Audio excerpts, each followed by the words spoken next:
Hello there, Senators, and welcome to this very first episode on Star Wars Democracy, where we're just going to be hanging out and talking some Star Wars over the next couple weeks, months, year, who knows. A lot of fun stuff coming up with the Ahsoka show. Lots of Star Wars to be talking about. Looks like we have some people here in the chat. This person, Spoon Hater, was first, and we have Senator Tony in the chat. He gives us a hi. So hello there to Tony and the Sulfur Squirrel. Hello there to you as well. So glad that all of you are joining us here on this very first live stream on the channel. It's been a long time coming. A lot of you have been watching my videos over the past couple months. Started making videos back in December, just really talking about speculation. That's something that I really love about Star Wars specifically, is the ability to speculate. I think it sets it apart from other IPs. Not that you can't speculate about Marvel and that kind of stuff, but that you can, I don't know, it's just like it's different. Everyone who's a Star Wars fan knows that it's different. So welcome to everybody. Looking forward to interacting with you all during the stream here. So I kind of wanted to start off the stream. You know, the stream is titled "Why I Took a Break from Star Wars." So why did I take a break from Star Wars? Like I said, started making videos back in December. Made a couple of videos, and hopefully the quality of those videos continues to go up. But yeah, I started making videos in December, and right after the Mandalorian season 3, which let me know in the chat how you felt about the Mandalorian season 3. I'll let you know my thoughts here in a little bit. But after the Mandalorian season 3, I just had to take a break for a little bit. So that's why there's a gap in the videos between around February to July. It's because I just needed to take a step back, just needed to take a step back, take it all in, and just remind myself of why I love this franchise and why I want to support future projects moving forward. So, my Star Wars story, and I would love to make this a thing going forward on the channel, potentially bring on other YouTubers, creators, Star Wars creators, and talk about why I love Star Wars and why they love Star Wars. So, my Star Wars story, and then I'll let you know why I had to take a break from Star Wars. So, Return of the Jedi, believe it or not, was my very first Star Wars movie that I watched as a kid. Watched it when I was probably, I don't know, around 7 years old. Um, Watched it with my dad. I told my dad we went to a Blockbuster. If anybody remembers what Blockbuster is, and I said, Dad, tell me which Star Wars movie has the most lightsaber fights. So at the time, I guess all the original movies were out, obviously, and The Phantom Menace came out right around the time I was born, and then Attack of the Clones probably had come out a few years before this, and so that was our options at the time. Revenge of the Sith was not out yet, so obviously that would have been the movie to go to if it had been out. But I said, let me know what movie has the most lightsabers, and we'll go from there. He chose Return of the Jedi, which was not a big deal. But that's what we watched. We watched it, my dad and I, in our living room, and loved it, obviously. I mean, Darth Vader, right there at the beginning. Every kid loves Darth Vader, hooks you in right away. And that movie's just great overall. And so from there, like I said, Revenge of the Sith had not come out yet. And so obviously Revenge of the Sith came out. And that really just seals the deal, especially for a kid who's probably around the age of 7. I mean, that movie is amazing. By far my favorite Star Wars movie. In fact, probably next week you'll see a poster right up here behind me. I know it's a little bland behind me. We're working on that. But there'll be a poster right here behind me of Revenge of the Sith, because that is probably by far my favorite movie. So just love that movie. I mean, as a kid, you have the costumes, you have the lightsabers. I had my dad's old original trilogy toys, and that's what I did as a kid. I played with Star Wars toys. In fact, I think I saw Revenge of the Sith 5 times growing up, or when it was in the movie theater. I mean, because it was just that good. I had my grandparents take me, had my dad take me, went with my friends, and that's what we did. So, Revenge of the Sith came out in 2005, I think it was. And that's was kind of it for me. As a kid, I didn't watch the Clone Wars series as a kid. I didn't watch the Rebels series as a kid. I played the Revenge of the Sith video game on PS2, and I played Lego Star Wars on PS2. And then from the time that Revenge of the Sith came out in 2005 to The Force Awakens coming out in um, 2015, there wasn't really much that I watched with Star Wars. Maybe a few YouTube videos here and there, but that's from that 10-year gap. It was mostly just video games here and there, and maybe rewatching the movies every once in a while. Have a few things here in the chat we'll cover before we get back to my story. Kathleen said, I was not too thrilled with season 3 of The Mandalorian. And I would probably, you'll see my thoughts here in a little bit, Kathleen. Senator Tony says, although there are some criticisms, I enjoyed watching Mando 3. Fair enough, Senator Tony. You have a valid point there. Always appreciate your opinion here on the channel. Follows up and says, leading up to Dave Filoni's upcoming movie that will feature the defeat of Grand Admiral Thrawn. I don't know, Tony. I mean, there's some speculation there. I don't know if we will know for sure if Grand Admiral Thrawn is beaten, but I think it's a pretty safe bet. Sulfur Squirrel says it was decent. And Kathleen again says Revenge of the Sith was good, one of the best of the prequels. Love Rebels. Oh, I absolutely love Rebels too, Kathleen. There's no question about that. And we'll get into that here in a little bit. So, yeah. So again, between that time from Revenge of the Sith to The Force Awakens, there wasn't much for me there as a Star Wars fan. I just didn't get into the shows, never watched the shows. I don't even think I knew that the shows were a thing, honestly. So my Star Wars fandom for myself, where there was a large gap there for a little bit. And so when the sequels came out, that was a really big deal for me because in my eyes, I don't know if I didn't think there were books out there or if I just didn't know that there was a Clone Wars series. I don't really know what was going on. But in my eyes, the movies were the only things that existed. And so that's what we did. Went to the movie theater and saw The Force Awakens, was super excited for that trailer. I was in high school at the time. I saw The Force Awakens 2 times in the movie theater. Loved it. I thought it was a great movie. Let me know in the chat what your opinions are on the sequels.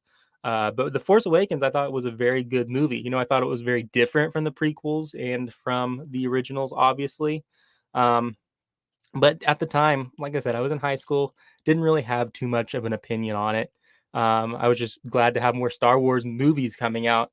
And for anyone who obviously has seen The Force Awakens, you know, there's a huge cliffhanger at the end. So what's going to happen with Luke Skywalker and Rey?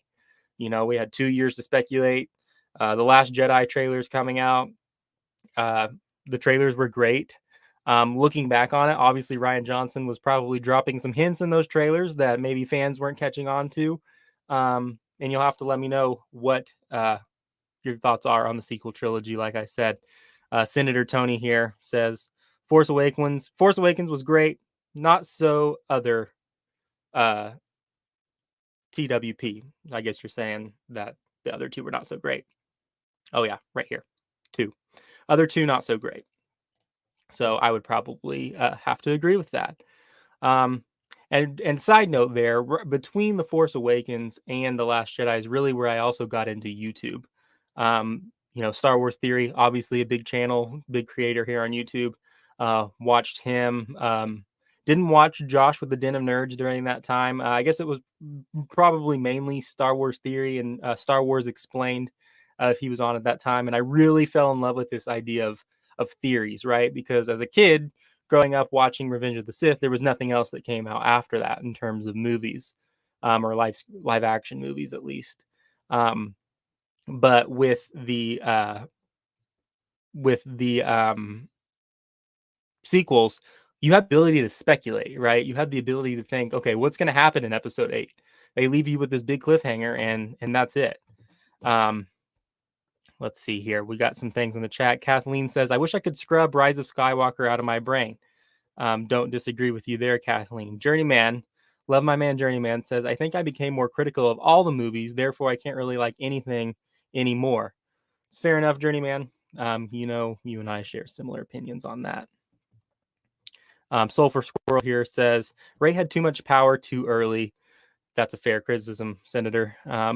Senator Squirrel, love it. We'll love to have a squirrel senator here on the channel, but can't disagree with you there. So, like I said, Last Jedi comes out, right?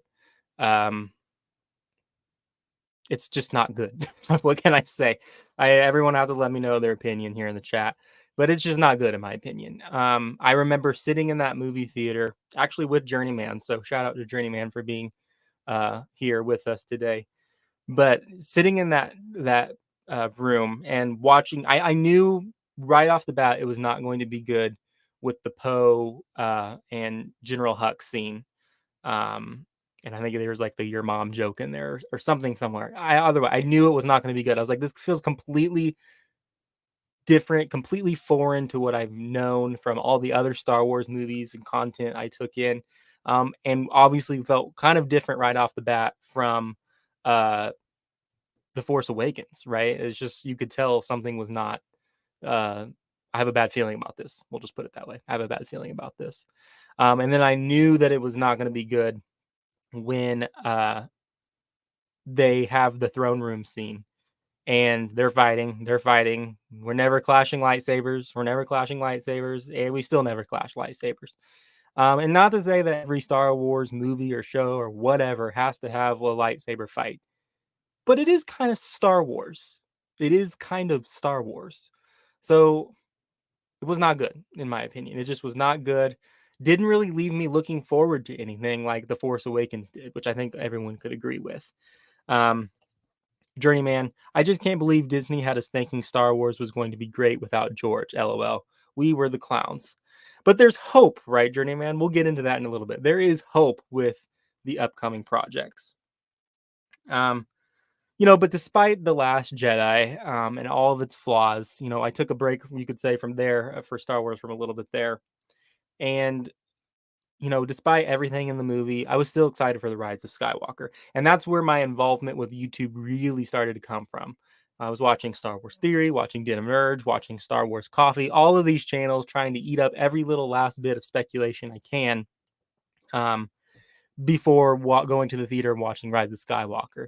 I can't remember if I looked at the plot leaks because I know that obviously like Josh with the Den of Nerds was probably releasing those at the time. Um, but um, I was just eating up as much Star Wars content. I was so excited for the Rise of Skywalker. Every little bit of me wanted to see Anakin's Force Ghost in that movie. Every little bit of me. Um, it's kind of an unpopular opinion, I would say, in the fandom, but for whatever reason, and I think it's because I grew up with the prequels. The original trilogy, I love the ending. Don't get me wrong. I love the original trilogy ending. Star Wars episodes 1 through 6 is really something for me. I think that's a great, fantastic story of redemption. As a believer, as a Christian, the qualities, the battle between dark and light, and just the story of redemption is very meaningful to me, and is partly why I'm still a Star Wars fan to this day. So I can't complain with the ending of Return of the Jedi, but I've always been wanting more. I want to see more of Anakin. I want to see, what happens to Anakin after the Netherworld, or when he goes to the Netherworld of the Force. How does he become a Force ghost? I just want to see more of Anakin. Senator Tony says Dave equals hope. Couldn't agree with you more. Senator Squirrel, I had to scrub my eyes out after watching that Resistance show. Haven't even seen it. Have not even watched the Resistance show.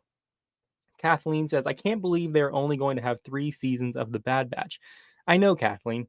We'll get into this a little bit more, but I definitely think that there could be more seasons of The Bad Batch going forward. But going back to The Rise of Skywalker, I was so excited for it. Just got me really loving the speculation piece of um, what Star Wars could be in terms of speculation and the theories going around. Um, but really, after The Rise of Skywalker, there's not a lot to theorize about in terms of Rise of Skywalker. And that's where The Mandalorian comes in. So if you remember, The Mandalorian, I believe, released, at least the first episode released before The Rise of Skywalker did. And so fans were able to watch The Mandalorian, get hyped for that, and go to Rise of Skywalker.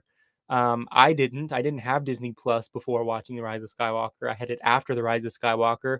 In fact, I had Disney Plus after The Rise of Skywalker, or after all the episodes in The Mandalorian had aired.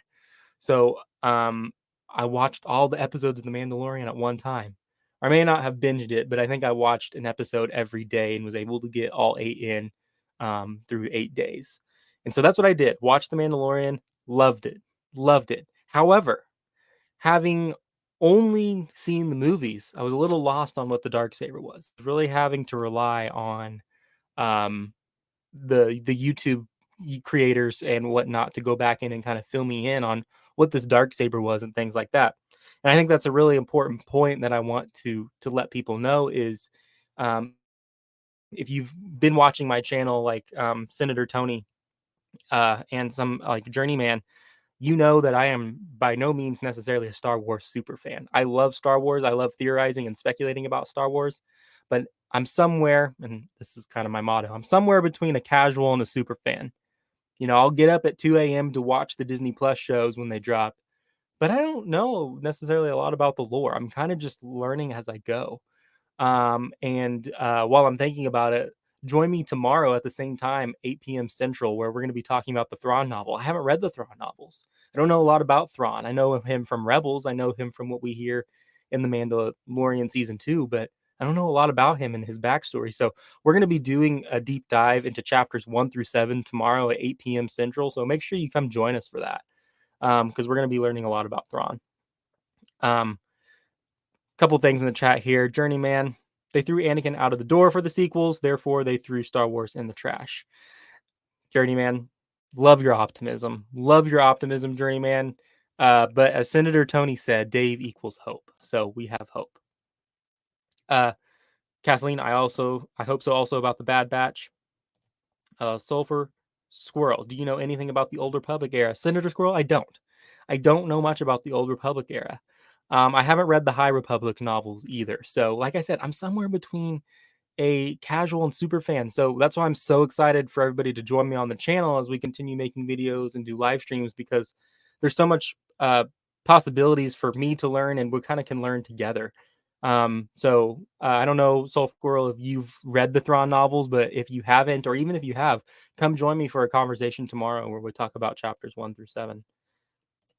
Kathleen says they should have made 2 movies after The Last Jedi. It was just too rushed. Yes, and I think even at one time, Kathleen, there was talks of doing a Rise of Skywalker part 1 and part 2, which looking back, they should have just done. Senator Tony says, I guess I had the chance to view everything there was before social media and YouTube reviewers became popular. Yeah, I mean, I kind of have lived in a world where I wasn't on the internet for the prequels when they got all the hate, which makes me really sad. But I have lived in the world post sequels or during the sequels, and very much the internet has been a part of that. So thank you, Senator Tony, for that. So Mandalorian season 1, like I said, I had to kind of go do my own research on a lot of things because I didn't know a lot about Star Wars. And so, but looking back again, that's kind of what got my love for making YouTube videos and looking at all these videos and saying, oh, this is really cool. And just learning about Star Wars and speculating about Star Wars. It was a really great time. And at the same time, if you remember, the Mandalorian came out in November or December, I believe, season 1, and the Clone Wars came out shortly after that. Season 7 is. So season 7 of the Clone Wars came out in February of 2020, right before COVID. Because I remember Journeyman and I being able to watch those, and then COVID hit, and we kind of we went on lockdown. But what a great time, right? But even then, I believe I had to squeeze in the Clone Wars animated series on Disney Plus before that season 7 came out. I may have even been watching all the seasons while the 7th season was airing, because I didn't know who Ahsoka was. And if you've been a senator of the channel for long, you know I love Ahsoka Tano. So I really haven't been that much of a super fan for very long. And like I said, I'm somewhere between a casual and a super fan. But I love Ahsoka Tano, and I really grew to love Ahsoka Tano, getting to binge the Clone Wars and then seeing her leave the Jedi Order and then come back and see Anakin one last time as Anakin Skywalker, her master, in the 7th season of Clone Wars. And the 7th season of Clone Wars is great. So just overall fantastic. Loved The Mandalorian season 1, loved Clone Wars. Despite the sequel trilogy, we're in a good place, right? With Star Wars, we just had the sequels. It was a bit of a hurdle, but we're in a good place with Star Wars content at this time. So Senator Tony says it was sad back then, or I was sad back then. I'm sure it was a sad time for Star Wars as well. Just like fans trash the sequels. Yeah, and it's sad. No one likes to see Star Wars get any type of negative feedback. And that's why I'm so excited for the Ahsoka show, because I don't think it's going to happen. Kathleen says, I ordered the Thrawn series myself because I did not know about Thrawn before Rebels. That's awesome, Kathleen. I hope you join us tomorrow, and we'll talk about chapters 1 through 7 and get ready for the Ahsoka show. I think we should be, if we do about 7 chapters, I believe there's 28 chapters in the book. If we do 7 chapters every week, we should be done just in time or around the time that the first 2 episodes of Ahsoka drop. So that'll be really good. So the Clone Wars, season 7. And then it's Mandalorian season 2 hype, right? With COVID, we didn't get Star Wars Celebration. I wasn't even really familiar with Star Wars Celebration was, but we didn't get a Star Wars Celebration. All we had to look forward to was the Mandalorian season 2. Let's see, Journeyman, I gotta pull your comment up here. Great time. Wish we could go back to the first time we saw Clone Wars and Rebels. Made me cry. If you know, you know. At Star Wars Democracy, I know. Journeyman and I, yeah, we were able to kind of watch Clone Wars at the same times, and around that same time, I guess it's good for me to point out that I watched Rebels, and I was like, Journeyman, you have to go watch Rebels, right? Like anyone who's watched Rebels knows that at some point they've convinced one of their friends who's maybe a casual fan to be like, you have to go see this. Like, yes, it looks like a kid's show, but it's made for adults, right? If you know, you know. That show is just incredible.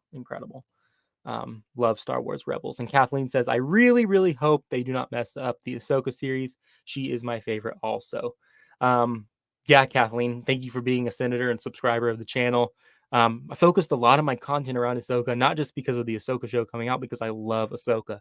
I love the idea that she is the purest form of a Jedi, and her connection to the daughter just fascinates me, right? So I hope we get to explore that more. Senator Tony says, the first time viewing Clone Wars made me cry too. Love Ahsoka, always will. Yeah, that's something very special about our channel, is a lot of people who have come to the channel are here.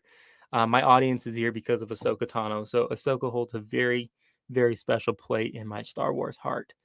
Sulfur Squirrel says, at Kathleen, they could seriously mess up the world between worlds. We're actually going to talk about that, Sulfur Squirrel, so don't go away. I'm not so sure they're going to mess it up.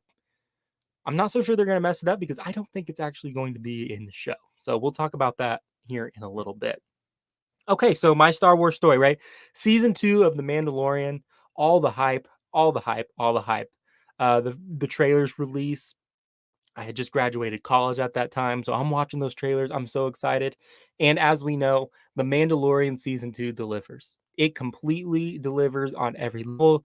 I know many have said that there's too many cameos, and while I agree, in fact, I think Senator Tony, you have something to say about the cameos, maybe in particular in Mando season 2, but the cameos just make the show for me. For me, I'm not saying it has to be that way for everybody, but for me, the cameos did it. Everything from Bo-Katan to Boba Fett in the very first episode, to Ahsoka, and then Luke at the very end, right? They didn't have to do that. But they did it, and that's what made the show for me. And it delivered on everything that I had wanted as a Star Wars fan. It felt the magic, you felt the hope, and you could theorize. Not even just the end of episode 8 of season 2, when Luke comes and picks up Grogu and takes him away. What happens next? Not only could you speculate then, but you could speculate throughout the whole series. Oh, he's about to go see Ahsoka Tano. Has big implications for people who know who this is, and for people who don't know who this is. Who is Ahsoka? Right? There's so much to think about and so much to talk about. Every single week, I was on the phone with Journeyman talking about what was going to happen next in the Ahsoka show, or I'm sorry, the Mandalorian season 2. It just hit different, and that's something we lost after the Mandalorian season 2. After the Mandalorian season 2, we had the Bad Batch season 1, and okay, I could say there was room to speculate there, but at the very end, when you see Mount Tantus, oh, okay, now we get to speculate. And I get it. It's an animated show. There's like 16 episodes in season 1. It's a little bit different. The structure is a little bit different, but it was just a different vibe. Um, let's take a look here. We got a lot of things in the chat. Sulfur Scroll says Ahsoka is such a well-developed character with an arc 10 times better than Rey's. Can't disagree with you there. Star Force One, thank you for joining here. Says, dude, that Mando season 2 hype period was unmatched. I'm still writing off that nostalgia today. I don't disagree with you. I honestly, one of the reasons why am here still making content and still having hope for Star Wars moving forward is because I know that the Mandalorian season 2 level of hype and quality and just overall good feelings that Star Wars should evoke is still there. And I think we're going to get that in the Ahsoka show. Journeyman says also Tales Episode 5 with Clone Wars Season 7. That's how Star Wars should be. I think you're saying Tales of the Jedi Episode 5 with Clone Wars Season 7 with the Order 66 scene. I don't disagree with you. And guess what? It's all Dave Filoni. In Dave, we have hope. Kathleen says, I don't know how many times I've watched Rebels, Senator Squirrel. The World Between Worlds has so much potential. Yes, it does. I would love to see it in the Ahsoka show, but like I said, I don't think we're going to see it in the Ahsoka show. Star Force One says, I don't think we've reached that level of hype since Mando 2 ended. We have not. I would agree with you there. I will say, I think that Kenobi had the potential. Kenobi had the potential to get us there. I would say the hype level leading up to Kenobi was the same as the hype level leading up to The Mandalorian Season 2. But what we got in the product of Kenobi did not match the level of hype, in my opinion, as Season 2 of The Mandalorian. Senator Tony, do you think that KK forced Joe? Not sure what you mean there, Senator Tony. Let me know what you mean there. Dropping out work. No worries, Senator Tony. Thank you for being a part of the channel. Hope to see you here tomorrow. But going back, the Bad Batch, like I said, there wasn't much room for speculation there. And so I was looking forward to what the next project was going to be, which just so happens to be the Book of Boba Fett. Now, let me know in the comments what your opinion of the Book of Boba Fett is. Because for me, the Book of Boba Fett did not deliver. I don't know what you all think about the Book of Boba Fett, but it just didn't deliver. Like, I don't think there can be any disagreement that the Boba that we saw in The Mandalorian Season 2 was vastly different than the Boba that we saw in his actual show. And I just don't get it. I just don't get it. Like, I get that there's a character arc there. Whether you like it or not, there is a character arc there. But was that the right move? Like, was that the right move, though, for a Book of Boba Fett show? Like, make that the Mandalorian. You take a character that we don't have any preconceived notions about and let the story arc of Boba in his own show be the arc of the Mandalorian. But don't take Boba Fett, a character that, while yes, he may only have story of like expanded stories in like the comics and some of the novels. Don't take someone that we've been speculating on years for, um, to do this experiment of I want to rule with respect. Not the best move. Not the best move. And whether you like it or not, I'm not saying you can't like it. I'm just saying it had implications for the fandom. And I think that that's how we need to look at it. Star Force One says, fully agree. I was expecting Kenobi to reach that level, but it fizzled out by episode 4. Oh, we'll talk about Kenobi here in a bit. Journeyman says, Kenobi should have been an easy W for Disney, but ended up being an L. Like I said, we'll touch on this in just a bit. Boba Fett was terrible, sadly. Yeah, it had so much potential, right? It's like Kenobi. It's like it has so much potential, and we don't even see. We see Din Djarin be more cool, more awesome in the Boba Fett show than we do see Boba in the Boba Fett show. And yes, Boba Fett was cool in The Mandalorian, but he was only cool because we had never seen him like that before on screen and in live action, right? Like, he didn't do anything like that amazing compared to what the Mandalorian Din Djarin was doing. In my opinion, it was just cool because we hadn't seen Boba Fett, right? Journeyman, Book of Boba Fett became Beta Fett. Yeah, can't disagree with you there. Star Force One, he was a crime lord that did no crime, not to mention he was already good in the flashbacks, which took place before Mandalorian season 2, so his arc makes no sense. Yeah, it makes sense. Um, you make sense. His arc doesn't make sense. I just don't know what they were thinking. I don't know what they were thinking. Because you're right. It's like he's good even before we see him be able to be good. It doesn't make any sense. It doesn't make any sense. Kathleen says Book of Boba was confusing. It was too drawn out and never connected right to a proper story arc. And the thing is, Kathleen, um, you're not wrong, and it the best episodes of that series are the episodes that Boba Fett is not in. Now, explain that one to me in the chat. How is it that the best episodes of the Book of Boba Fett are the episodes where Boba is not in them? I don't get it. I really don't get it. If someone could please explain that to me, that would be very much appreciated. But we have to talk about Kenobi now. Because if you remember, the Book of Boba Fett came out um, in December of 2021, ended probably around February of 2022, and then we get Kenobi in May of 2022. And we've already talked about Kenobi. If you've watched my and actually Wayne Journeyman's old podcast here on Star Wars Democracy, you can go find those. They're some of our older videos. I believe it's the episode titled 2022 recap or looking back on 2022. We talk about Kenobi. And one thing that I have always said about Kenobi is it feels like a fan film. Does anyone else feel like it's a fan film?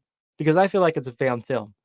And I say that I was listening back on that podcast episode that Journeyman and I filmed. And it, one of the ways that we described it I've never been to film school. In some ways, I haven't really been that much of a super fan of Star Wars for that many years. I still don't know a lot about Star Wars.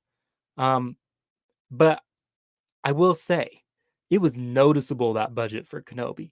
I'm not one to like nitpick on like what the quality of the show looks like. Or like the dialogue. Usually I just want a good story and I just want that good feeling that Star Wars invokes. But I noticed this time.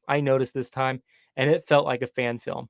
And I'm sorry, but the volume, I'm not saying we shouldn't use the volume moving forward, but it was noticeable on Kenobi. And not only was it noticeable in Kenobi, it was noticeable in Ant-Man and Quantumania as well. Let's see. Journeyman says there was never any planning with these shows anymore. It would definitely seem that way. Star Force One says he agrees. And Journeyman says yes. And Kathleen says, I think they had Mando 2.5 on standby just in case the Book of Boba Fett was tanking. That's interesting. So, Senator Kathleen, are you saying that you think that those episodes were there just in case that the last couple episodes of The Mandalorian or the Book of Boba Fett were failing? Because if so, that is a very interesting theory. I like that idea. But I honestly think that was just their plan the whole time, and it would line up with the typical Lucasfilm, their ideas of just not making any sense, honestly. As sad as that is, I just don't think what they were doing, I don't think it makes any sense. But going back to Kenobi, I don't think the budget was there. And I don't really know how to explain it. I've seen some people explain like producing, because again, I'm not in film school. I don't claim to know anything about how movies are made necessarily. I'm just saying I noticed for Kenobi. And I think it was because it was Kenobi, right? I think it was just because it was Kenobi. Star Force One says, remember when Rodriguez said all killer, no filler for Book of Boba? Yeah. I think he watched a different show. In fact, I think he made a show and it just hasn't been released because that doesn't line up with what we got at all. Not at all. But yeah, for Kenobi, I noticed. And like I said, I don't claim to know anything about budget or anything like that or how movies are made, but some have said that the producers and the people working on that show didn't go to Kathleen and ask for more money. Maybe that's what happened. Maybe they just thought they had a win there with Kenobi and they didn't have to spend any money to make it good because it was Kenobi. And in some senses, they're right. Like the Kenobi show did so well because it is Obi-Wan Kenobi. It is Darth Vader. it does have a young Princess Leia. Of course, it's going to do well, but it could have done so much better. And I think that that's what Star Wars fans wanted, is it could have done better, and that's why people get upset.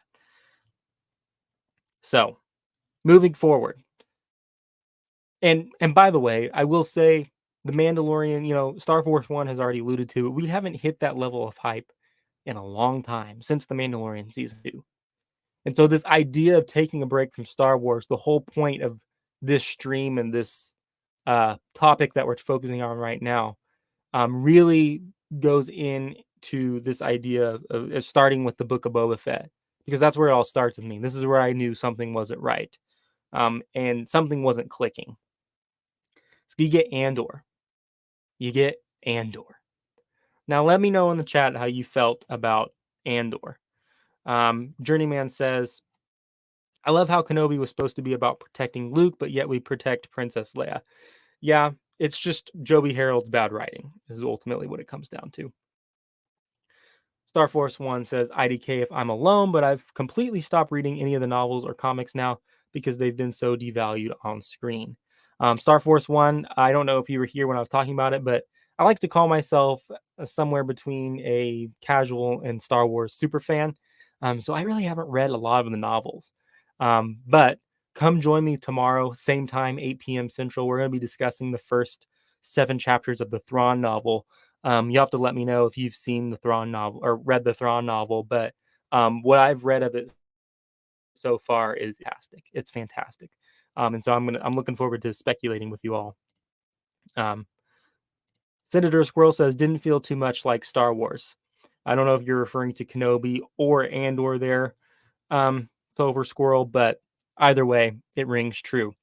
For Andor, didn't feel much like Star Wars, in my opinion. In my opinion, you all may have loved Andor. Let's see, Star Force 1. Oh, that's cool. Is this the original Thrawn trilogy or the new canon one? It is the new canon one. Just because I'm expecting a lot of what we might see in Ahsoka and Dave's movie to be from the canon novel. We are reading canon novel. And Sulfur Squirrel says Andor. So yeah, let's talk about Andor now. Didn't feel like Star Wars, in my opinion. Didn't feel like Star Wars at all. In fact, I don't even know if I watched all the episodes for Andor. I can't even say for sure that I watched all the episodes. And I make YouTube content. Like, that's how bad it was, in my opinion. That's not to say that you can't love it. In fact, I really like the idea behind Andor. And I think it works really good as a show that gets released all at one time. And that's something we could talk about really quick too, is that these shows, I feel like, are suffering from the fact that, not every show can be The Mandalorian season 2. Like I said, The Mandalorian season 2, I was looking forward to each and every week, speculating about, will we see Boba Fett? What will we see Ahsoka? All this stuff. And it's just not the same. You can't do that with Andor. And I think the fact that the shows are coming out each week, with Andor having 12 episodes, even though there was like a 3-episode premiere, it doesn't work. It doesn't work. So I hope that they learn from that. Now with Ahsoka, I think it'll be a different story. We'll talk about that in a little bit. But Andor just didn't work for me. And like I said, there are some ideas behind Andor that I like focusing on the little guy. Like, okay, it's nice to kind of have a refreshing look at the little guys of Star Wars.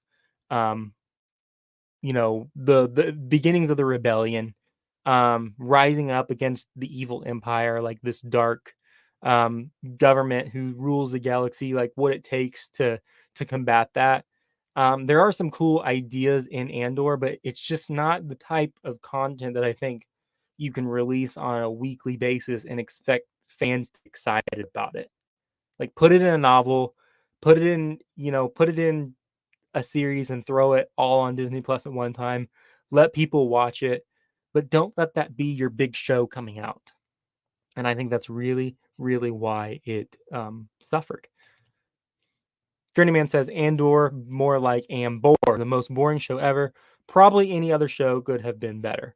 And I think that's true. I think that was by far some of the, in my opinion, most lacking of Star Wars content that we had gotten in a while. Senator Tony, back already from work.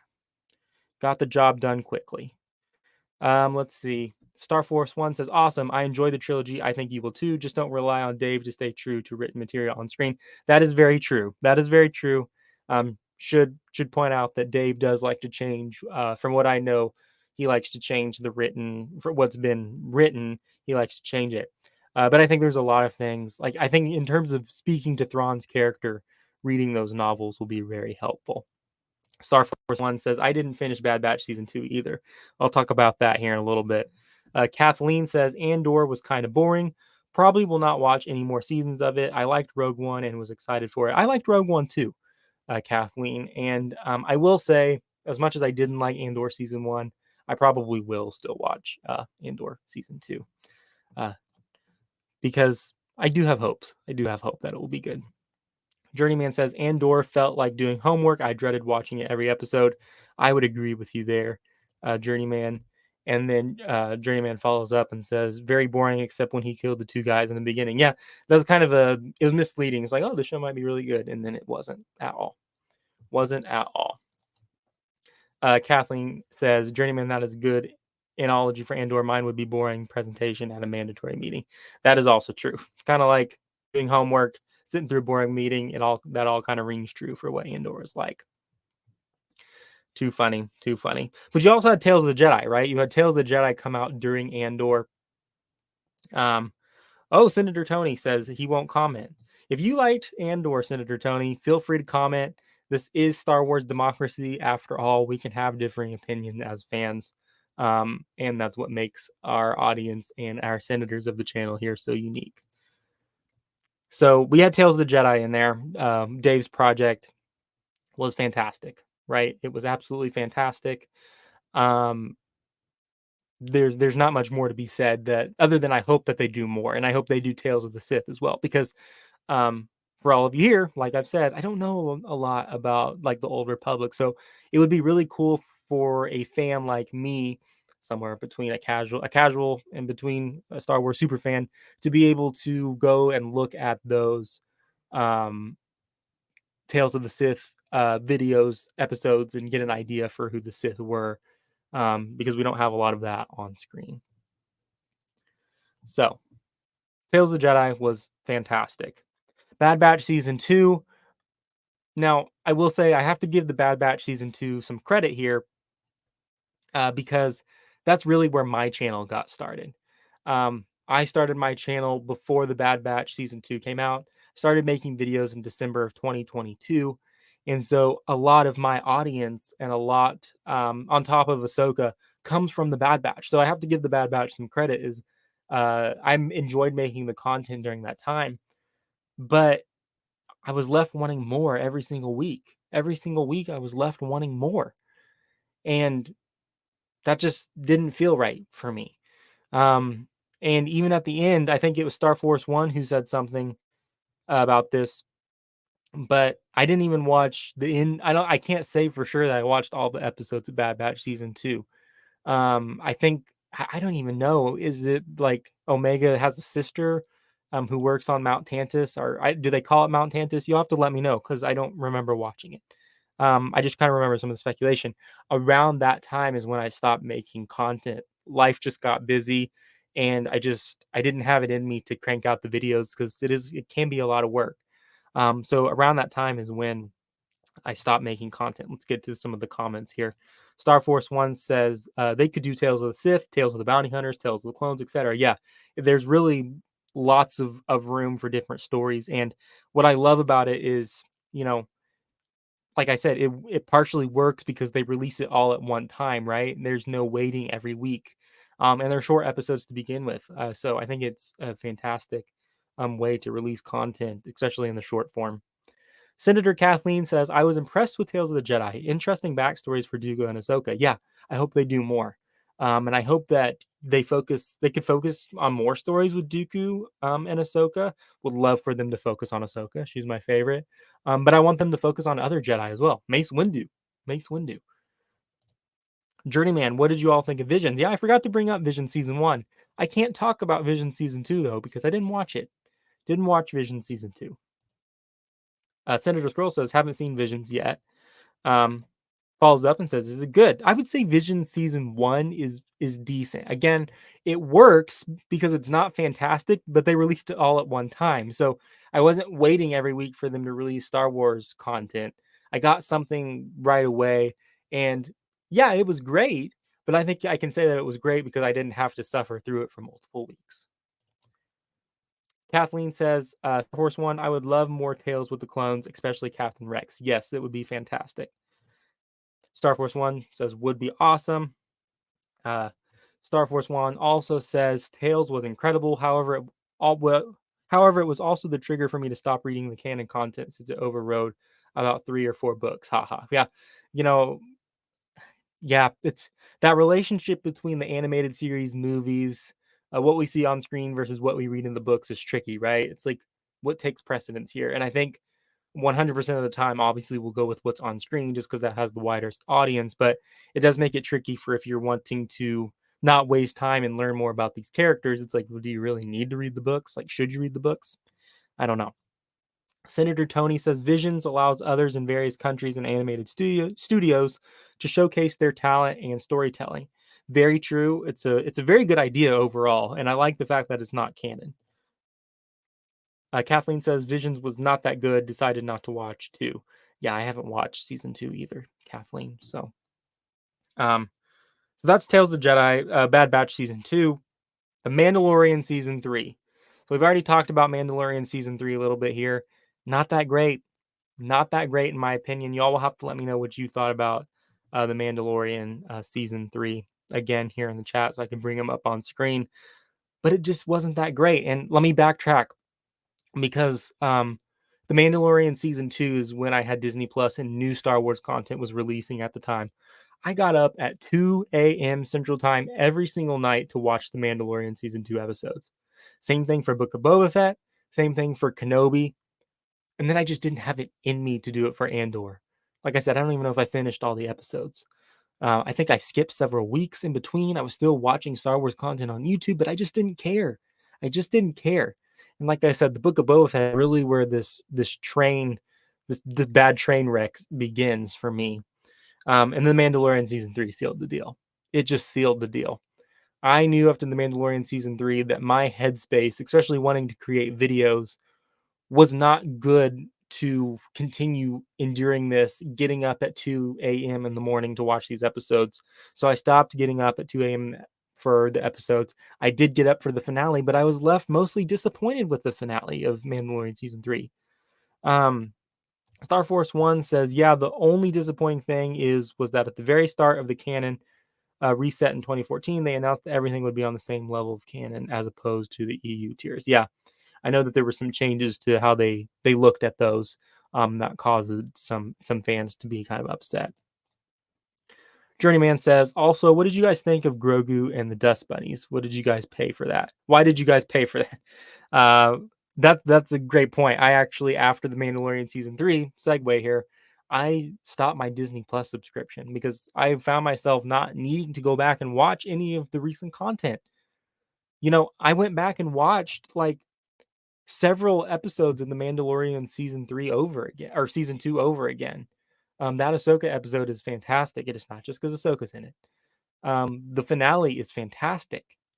There's a lot of episodes that are fantastic, but nothing has been really rewatchable for me in the recent months and the content. So I got rid of my subscription for a while. And the Mandalorian season 3, just wasn't great. It didn't, I just wasn't satisfied with the story. In fact, I can't even really speak that much to it because I felt like I was so disengaged as a fan that I can't even really sit here on stream and talk about it in a detailed way because I don't remember a lot about it. I wasn't making content at the time. Like I said, life kind of just got busy and I just felt really disconnected as a Star Wars fan. Let's catch up on some comments here. Star Force One says, I remember that Dust Bunnies thing that turned into a debacle. They were advertising it like it was a legit short. I don't even know if I watched it, honestly. And then Senator Tony says, but Dave is slowly bringing back EU characters and stories. In Dave, we have hope, Senator Tony. And so that's really where we're at now, right? Because I've told you, the title of the stream is why I decided to take a break from Star Wars, and I did. I took a break from Star Wars after the Mandalorian season 3 until about July. Didn't watch like any Star Wars content on YouTube. Didn't obviously make any content of my own. Um, was just basically just here, kind of just taking a step back because I found myself hating the thing that I love. And I think a lot of us can relate to that on some level. Um, we don't want to hate Star Wars. We don't. I know on some level, I feel like all of us in the chat here um, have levied some type of criticism over a recent project. And I don't know if any of us can actually say that we want to do that. It's just where we find ourselves because we love it so much, right?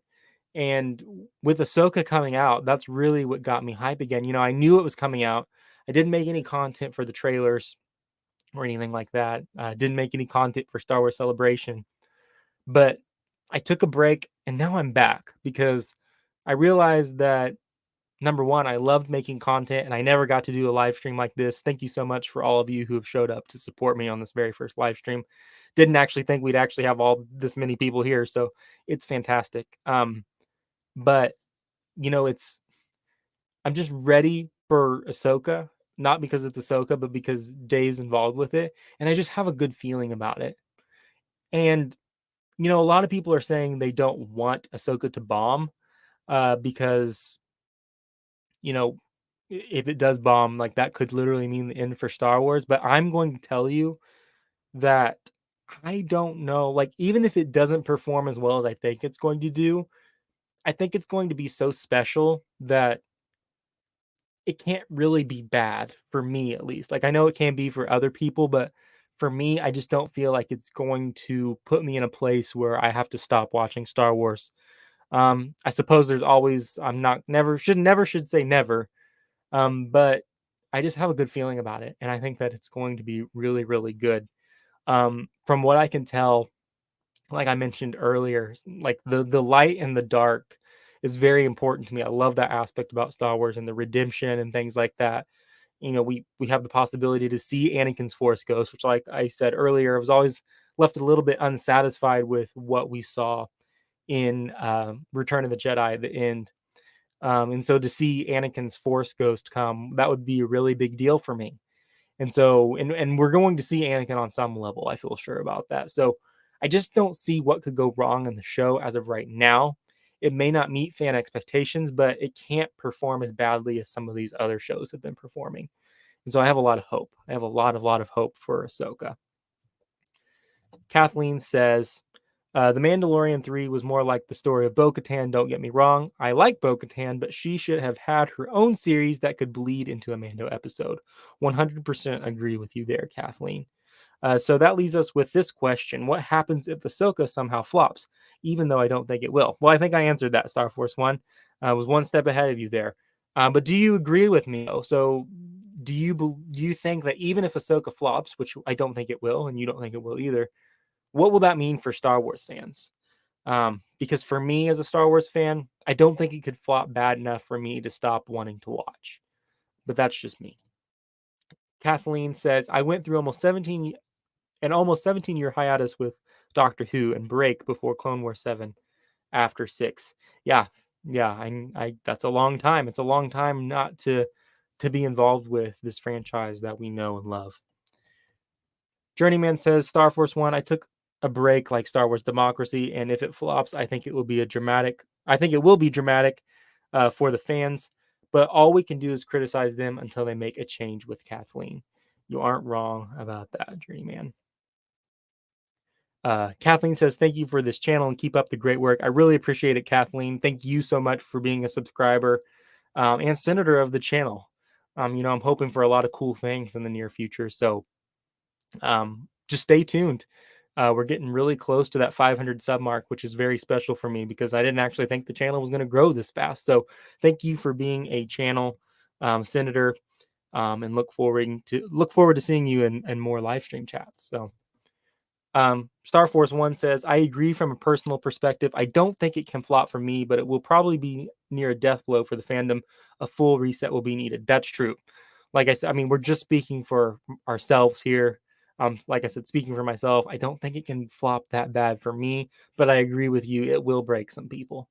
It will break some people, and it could break some people who make content on YouTube. So that's my Star Wars story. Almost approaching an hour here. We'll get into a little bit of Ahsoka content before I head out, but that's my Star Wars story. Would love to have some people on in the near future, potentially from other channels or some of you senators of the channel, to come and share your Star Wars story here, and talk about the things you like about Star Wars, talk about the things you don't like about Star Wars. But that's my story, why I had to take a break from Star Wars, why I'm back and more excited forever. And Kathleen says, agree with Star Force One. So that is that. Let's talk a little bit about the Ahsoka show. So there's a lot of theories going around. Let me grab a drink real quick. A lot of theories going around. Someone mentioned the World Between Worlds earlier in the stream, and I have to point out something. You know, making Star Wars, who is a very reputable leaker, scooper, when it comes to Star Wars. You know, back in December, right when I first started making videos, I released a video about the Anakin Skywalker rumor, um, and the Mustafar scene, and all that good stuff. And I won't try to get into very much spoilers here, but it was said that Ahsoka will be doing all of this and seeing all this through the World Between Worlds. And which is really cool, right? Because he's a reputable source. It's likely to happen if he says it. You know, he gets a lot of things right. But in the recent weeks, even recent days, I don't even know if it's been weeks, if you all follow him, he's kind of backtracking on that a little bit. On me personally, I've actually never really thought, oh, we're going to see the World Between Worlds in the series. And I remember talking to Journeyman about this again on one of our earlier episodes, so go check those out. But I remember telling him, like, okay, we're supposed to be getting all these cool scenes with Ahsoka in the World Between Worlds. I don't think it's going to happen that way. I'm not saying we won't get those scenes, but I think we're going to see those scenes through a vision that she has in a Jedi temple. Now, we know she for sure goes to a Jedi temple. We've seen that in the trailer. We've seen her inside the Jedi temple. And just like we see Kanan, Ezra, and Ahsoka have a Jedi vision in the temple on Lothal, I think that's what we're going to see. And I guess as I'm sitting here thinking about it, she may have this vision, but even in that episode in Star Wars Rebels, when we see Ezra get his Kyber crystal, he goes to a place that looks like the World Between Worlds. So I don't think it's that you enter the World Between Worlds. I don't think you always maybe necessarily have to do it through a portal like we see Ezra do. Maybe sometimes it just happens. The World Between Worlds is described as a conduit between the living and the dead, and I just recently did a video about how it could explain how Palpatine returned. But you know, it's explained in a way where I don't think that we necessarily have to go through a portal to enter the World Between Worlds. It's a nexus in the Force where all these pathways connect. I mean, we kind of see it in Rebels, right? When Ahsoka gets pulled out, or gets pulled through the portal. I don't necessarily know if there was a portal there when in the Sith Temple on Malachor. I think it was just kind of there. Like there's a nexus in the Force and opening. And you know, I don't think that we're necessarily going to see the World Between Worlds like we think we are in the Ahsoka show. But what do you all think? Do you think we're going to see the World Between Worlds?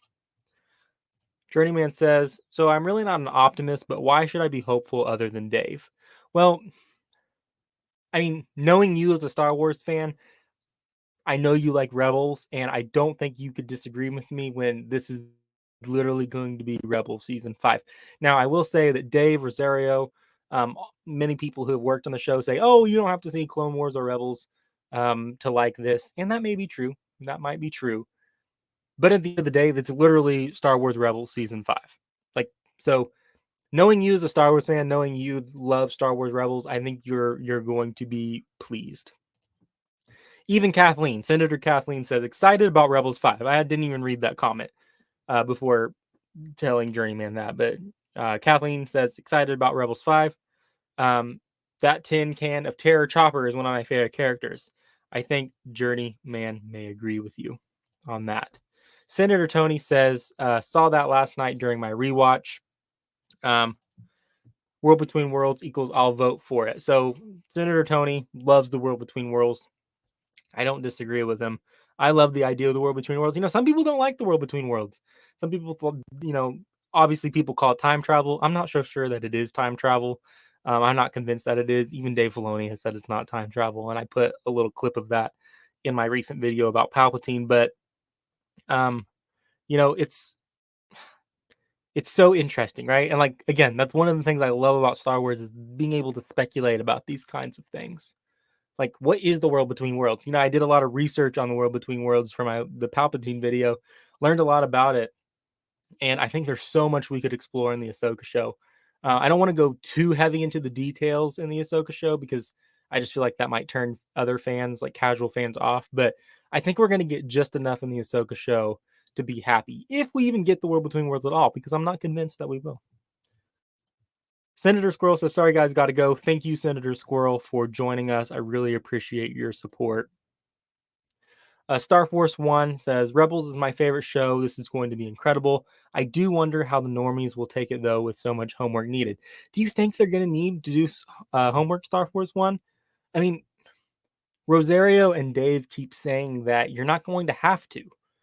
And, I was watching a guy who loves Star Wars stream, and we were kind of talking about this. Like, what does that mean? Like, I get that you may not have to watch the episodes to know about the characters. Like, I'm sure that they'll introduce us to Sabine, Hera, Ahsoka, um, all of these Rebels characters in a way where you won't have to go watch Rebels. But like, you kind of do. Like, it would, and I guess that's the thing, right? Like, maybe you don't have to, but like, it would make it so much better. And I think that that's what's going to be, Journeyman, this is for you. I think that's why the show is going to be so great, is because the normies can enjoy it for what it is, because Dave is going to do a great job of explaining the things that they don't know. And having watched Rebels and Clone Wars, it's going to make it that much better for us super fans, because we're gonna be able to connect the dots, and that's what makes Star Wars so special for me. Is I love to be able to connect the dots. Let's see here. Senator Kathleen says, I think that since Ahsoka has a connection to the World Between Worlds, thanks to Ezra, there is a lot of potential for stories there. Yeah, I would agree with you there. And I hope that we get more seasons of Ahsoka. I hope we don't just stop with a season 1, because I think that there's going to be so much stories. And oh boy, Senator Tony probably knows this, but don't get me on a tangent when it comes to Ahsoka the White. You'll just have to go watch my videos for my opinion on that. We'll have to save Ahsoka the White for another stream.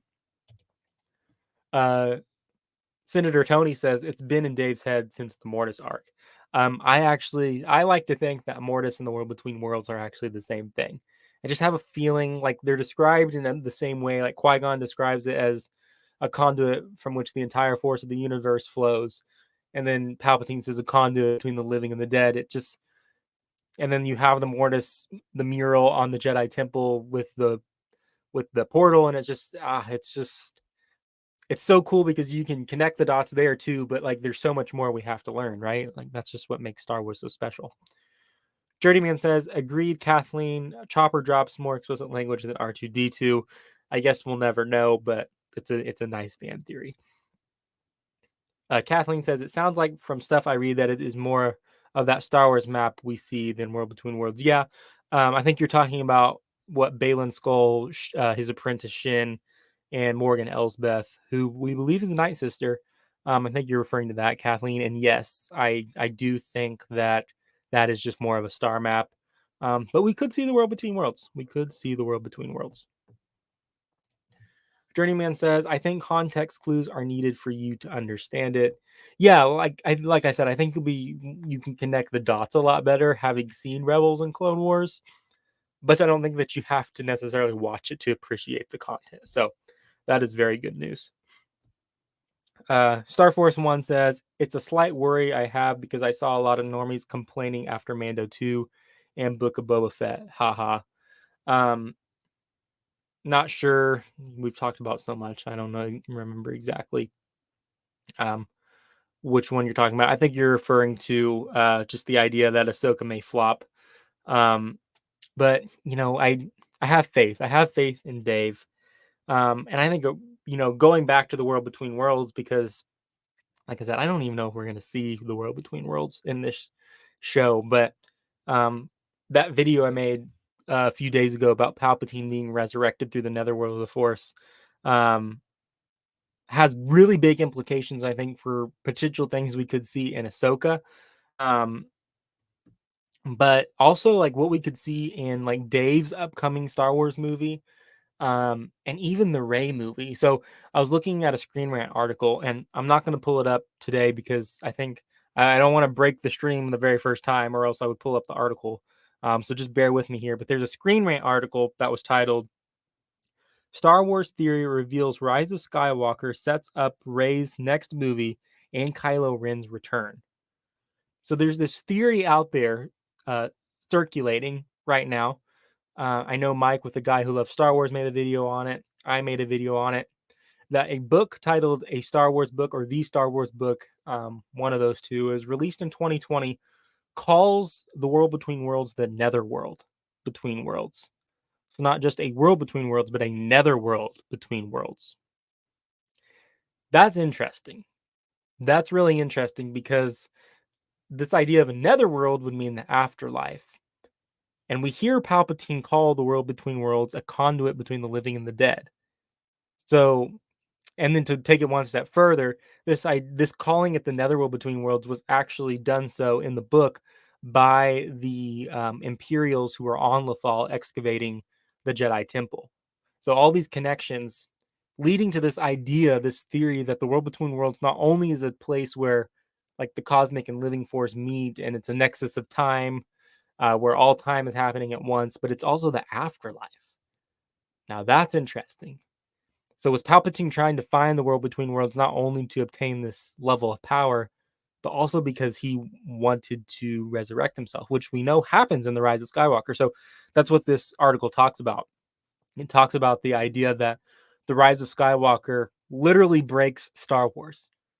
And now I say that figuratively and I say it literally. I say that number one because it literally does break Star Wars in some sense. The idea of a dyad in the Force and like Palpatine returning and like Han Solo, like Harrison Ford coming back as Han Solo as like this vision, or but it's not a vision because he like touches Ben, like all these things, like it literally breaks the idea of the Force and what we thought um the Force was in a lot of senses.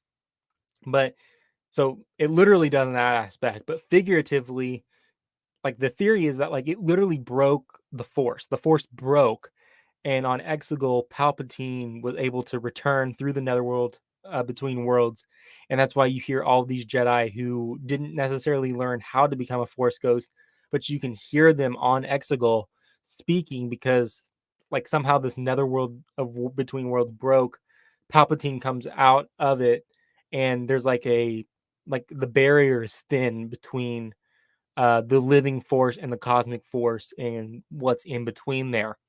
And so it really sets up this idea that we could see like Rey dealing with the consequences of Palpatine's return, not only as we see it in The Rise of Skywalker, but afterwards, like the consequences of Palpatine being able to return from the dead, which I think is really interesting because then you don't have to bring Palpatine back necessarily as the big bad, but you can allude to Palpatine in a way. It's like, okay, this broke something, and Ray or whoever is in that movie is going to have to fix it, but could potentially fix it by going into the netherworld between worlds to get Ben Solo. So I found that article to be kind of fascinating. But let's read some comments here. Um, let's see. Senator Tony says, "Would that be something if the new Mortis family is Anakin the father, Ahsoka the sister, and question marks for the dark side son?" Senator Tony, you know me so well. I could speculate about this all day. You know, obviously we know from the Mortis arc that the father wanted Anakin to take his place. So, as the chosen one who brings balance between the light and the dark, I think it's pretty safe to say that Ahsoka or that Anakin is the father in some sense. And then we know obviously that Ahsoka is resurrected by the daughter, the light side of the Force. But who is the son? Who could the son be? Uh, I don't know. Um, I got some theories.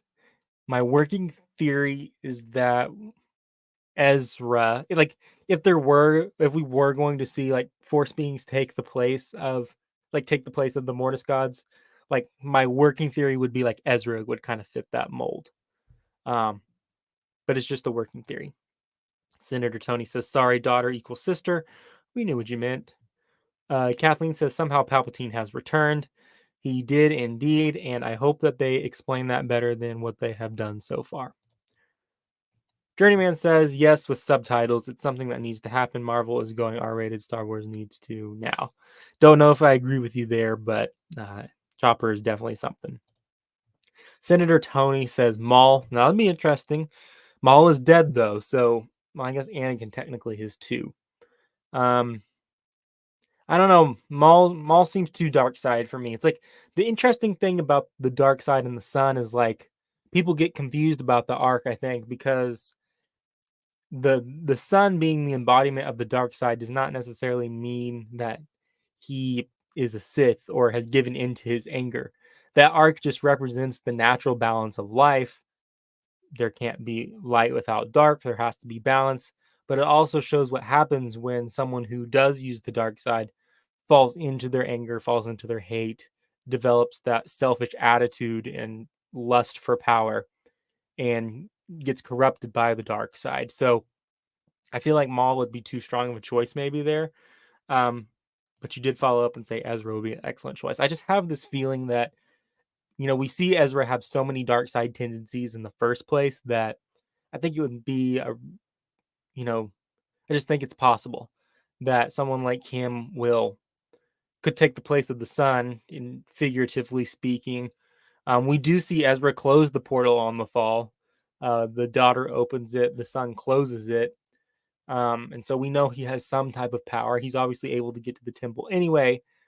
We also know that's because the cosmic force led him there through the Lothwolves, et cetera, et cetera. Won't go down the rabbit hole, but I don't know. I think we will see Dark Side Ezra at some point. I'll actually have a video on that coming soon. Kathleen says, "I think Ezra for the son also." Yeah. Yeah, I think that would be a really great choice. Um, that's pretty much it. It's pretty much it for this stream. Journeyman just posted something that says, "Do you think Ahsoka goes to Mortis and reunites with Anakin, and she gives her knowledge about her adventure?" Um, I think that I would love to see Ahsoka reunite with Anakin when she goes to the Jedi Temple. Um, and I hope that Anakin is the one who bestows her white staff, her white robes and staff. I won't go down the rabbit hole. I won't go down the rabbit hole. But I hope that's what happens. Um, I think that I would love to see Anakin be the one to give her the knowledge that she needs to go down her adventure of finding Ezra and becoming potentially Ahsoka Wyatt, like reaching this next level of power when it comes to the Force. But I'm nervous. I'm trying not to hype myself up too much. It's like we know we're going to see Hayden in the show one way or another, whether it be Vader, Anakin, or both. But I've also heard people say like Anakin's Force Ghost showing up doesn't necessarily make sense for the story. Like people are saying the story is about finding Ezra. So like does it make sense for Anakin's Force Ghost to appear? I don't know. I don't know. You'll have to let me know what you all think. Kathleen says if you add the sequels into it and the world between worlds, could theoretically put Kylo Ben Solo as the son. That's also true. That's also a really good point. We could see Kylo as the son. He already has had that dark side temptation with him. He can utilize the dark side of the Force, so that is definitely a possibility. Definitely a possibility. I think that's pretty much going to do it for the stream tonight, everyone. I can't appreciate and say this enough, but I appreciate you all so much as senators of the channel. So excited for where the channel is going to be going in the future. Like I said earlier, we're nearing 500 subscribers, which can mean some things. That's all I'm going to say. So be on the lookout on the channel for updates. And I just have so many ideas for what I want to do in the future with my audience, with you, the senators. And like I said, I couldn't be more thankful and grateful that so many of you showed up for the first stream. Just a reminder that we're going to be kind of a little bit, maybe a little bit of a shorter stream tomorrow. I'm not sure. We'll see where the conversation takes us, but we really will just be focusing on the first uh, 7 chapters of Thrawn. And so if you haven't read the novel, or even if you have read the novel, make sure you come stop by and we're just going to talk about Star Wars and try to understand the character of Thrawn better. That way we can see, you know, understand his motivations going into the Ahsoka show if Dave decides to adapt the character of Thrawn from the Ahsoka show. So really looking forward to having that discussion with you all. A few more comments. Kathleen says, if you have the sequel, or we've already read that one. And Senator Tony says, I motion to adjourn until tomorrow night. I need another 2-second. And then I saw Journeyman come in with the second to adjourn. And Kathleen says, good night, and everyone have a great rest of your evening. Thank you, Kathleen. With the motion to adjourn and a second, I hereby conclude this stream. May the force be with you all always. Goodbye.